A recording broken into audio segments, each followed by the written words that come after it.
A paz do Senhor Jesus. Vamos começar mais um cafezinho com Jesus, amém? Pegue aí a sua Bíblia. Você que está indo para o trabalho, que nesse exato momento você está ouvindo um fone, saiba que Deus está aí. Não importa o local, Ele está com você. E nesse momento eu creio e acredito no que estou te dizendo, que Ele está te guiando, para que nenhum mal venha a suceder sobre a sua vida. Portanto, medite em tudo que o Senhor falar contigo. Amém? Bom, quem não está indo ao trabalho, está em casa, pegue a sua Bíblia e abre ela comigo em 2 Coríntios capítulo 6 e verso 2, que está escrito desta maneira: porque diz, ouve-te em tempo aceitável, socorre-te no dia da salvação. Eis aqui agora o tempo aceitável, eis aqui agora o dia da salvação. Fazendo concordância com esse versículo, Apocalipse capítulo 3 e verso 20, está escrito assim: eis que estou à porta e bato, se alguém ouvir a minha voz, eu entrarei e eu cearei com ele. Tudo isso que eu estou passando para você é para que você possa compreender que Deus, Ele tem uma pressa na sua vida. Deus não quer que você fique deixando para depois. Não deixe para amanhã, porque o amanhã não existe. Não fica vivendo de passado, porque o passado já passou. O seu tempo aceitável é hoje. Amém? Bom, ontem nós falamos um pouco sobre 2 Coríntios capítulo 5 e verso 17, irmãos, que fala, que se alguém está em Cristo, nova criatura é. Esse áudio foi ontem, a gente já falamos um pouco sobre isso, Mas vão dizer por aí, quando te virem assim, transformado, eles vão dizer em você assim: ué, ele não era aquele cachaceiro? Ou aquele que usava drogas? Ué, não era ele? E agora tá tão diferente? Outros dirão, verdade, era todo feio, esquisito, bravo. Agora é diferente. Porque o casulo, que é a igreja, você tem que ter transformação. E você tendo transformação, você sai de lá diferente. Tudo isso é a ação do Espírito Santo na igreja, no casulo. E se não está lá, nada pode acontecer. É assim que faz. É assim que funciona. Portanto, as 4 fases de uma borboleta nos ensinará de repetir as fases do tempo. De respeitar as fases e o tempo do casulo. Pois o inimigo do tempo é a impaciência, meus irmãos. Então vocês têm que compreender que hoje é o seu dia aceitável, o seu tempo aceitável. Você tem que deixar Deus trabalhar na sua vida de uma maneira, meus irmãos, que vocês possam ver a diferença. Mas se vocês não deixarem Deus trabalhar na sua vida, não adianta. O próprio salmista deixou escrito assim, aquietai-vos e sabei que eu sou Deus. O salmista também deixou escrito assim: entrega teu caminho ao Senhor. Ah, mas não pode entregar no político ali? Não. Mas é ano de eleição, eu podia entregar meu caminho para ele. Não, ele não pode fazer nada por você. Mas então eu vou entregar para o prefeito, presidente, governador? Não. Nenhum deles pode fazer nada por você. Jesus fez o convite: aprendei de mim que sou manso e humilde. E o salmista completou esse convite dizendo assim: entrega teu caminho ao Senhor, confia nele e ele tudo fará. E João escreveu lá em 1 João capítulo 2 e verso 1: meus filhinhos, essas coisas vos escrevo para que não pequeis, mas se pecardes, temos um advogado, Jesus Cristo o justo. Portanto, todas as vezes, irmãos, que estamos diante de Deus, temos que acreditar nisso, que o Senhor, Ele pode nos abençoar da maneira que se damos a Ele. Tá entendendo? Até parece ser uma enfermidade a impaciência, sabia? As pessoas não recebem a bênção. E muitos perecem por atropelar a ordem do tempo. Se uma borboleta sair do casulo antes do tempo, ela sai deformada. Reparem na grande mensagem aqui, que é a transformação que tem que acontecer de dentro para fora. Não adianta de fora para dentro. De fora para dentro, todo mundo está vendo que você é crente, fiel, temente a Deus.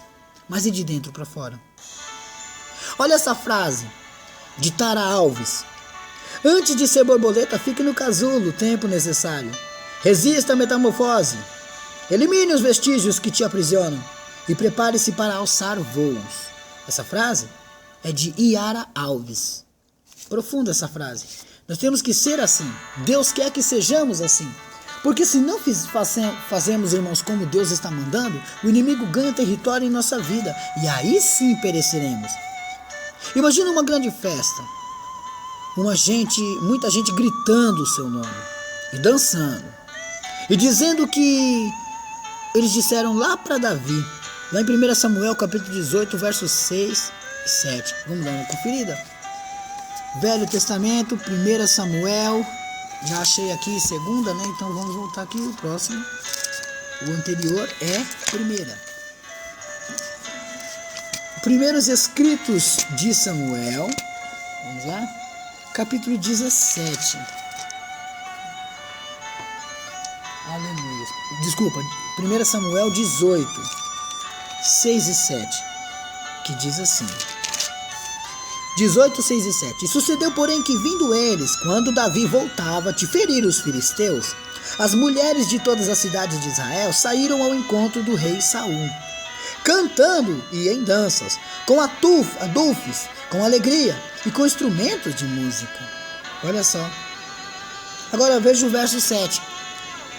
E as mulheres, tangendo, se respondiam umas às outras e diziam: Saul feriu seus milhares, porém Davi os seus 10 milhares. Saul feriu seus milhares, porém Davi feriu seus 10 milhares.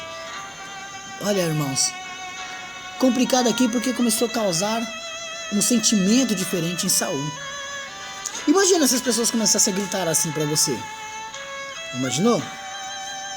Quer dizer que Saul matou milhares e Davi 10 milhares. Olha só.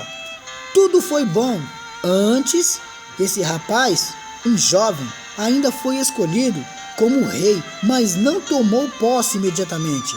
E por quê? E onde ele estava? Me diz, onde ele estava? Porque ele foi levantado. Todo mundo ali clamando o nome dele. Parece que foi fácil, né? De uma hora para outra aquele rei foi feito. Não. Aquele glamour todo que Davi estava tendo, aquela honra toda que Davi estava recebendo, não foi de uma hora para outra. Porque quando Deus o escolheu, quando Deus o colocou como rei de Israel, ele nem sequer tomou posse. Mas aonde estava esse rei? Vamos ver? 1 Samuel 17, 15. 1 Samuel capítulo 17, verso 15 diz assim: Davi, porém, ia e voltava de Saul para apacentar as ovelhas de seu pai em Belém. Então quer dizer, ele apacentava as ovelhas de seu pai na onde? Na terra de Belém. Lá estava ele, na terra do pão, cuidando de ovelhas. Irmãos, o que eu quero dizer com você, para vocês, essa história, é que Davi não nasceu, a história de Davi não nasceu de uma hora para outra assim, não. Ele teve que respeitar o tempo. Ele ficou por trás das ovelhas, cuidando delas, levando elas para pastarem, para se alimentarem, para beberem água fresca. Ele as defendeu. Tudo isso aconteceu antes de ele sentar no trono. Deus permitiu que todas essas bênçãos viessem sobre ele. Mas ele não foi da noite para o dia rei. Imagina que quando ele foi levantado como rei, a família toda poderia estar dizendo assim: poxa, mas seus irmãos são bem mais preparados. Por que você? Mas mesmo assim, ele continuou aguardando a promessa de Deus. Então, se Deus prometeu na sua vida, fique em paz. Ele não é homem, nem filho do homem, para que minta, para que fale e não se cumpra. Calme. Nesses momentos, ele estava no casulo de Deus. Davi estava sendo preparado. Deus os preparava a cada dia, a cada momento. No tempo de Deus, Deus permitiu um leão se aproximar e pegar uma ovelha. Deus permitiu um urso se aproximar. E Deus permitiu a vitória deles sobre aqueles animais. Então, em nossas vidas, temos que entender, respeitar o Senhor tempo. Porque você, querendo ou não, é Ele que manda. É Ele que está na sua frente. Vamos ler Eclesiastes 3, do 1 ao 8. Aqui no Velho Testamento ainda. Eclesiastes 3. Vamos lá. Do 1 ao 8 diz assim: Tudo tem o seu tempo. Tudo. Tudo tem seu tempo determinado. E há tempo para todos os propósitos debaixo do céu. Há tempo de nascer e tempo de morrer. Olha só. Tempo de plantar e tempo de arrancar o que se plantou, né? Quer dizer, tem o tempo que você planta a semente. Aí você espera o tempo dela nascer, brotar, ficar bonita. Já pode tirar? Vamos tirar ela da terra? Não, porque tem o tempo de colher. Tem que respeitar o tempo dela de nascer e o tempo de colher. E às vezes colhemos uma banana verde. Então você tem que respeitar o tempo dela nascer, o tempo dela dar o fruto e o tempo dela amadurecer. Por isso que Salomão, ao escrever isso, ele disse: tudo tem o seu tempo debaixo do céu. Entendeu aí? Tempo de matar, irmãos, e tempo de curar. Tempo de derribar e o tempo de edificar. Essa parte do matar, eu espero que algumas pessoas sejam inteligentes de não pensar no sentido de arrancar a vida de outro, tá?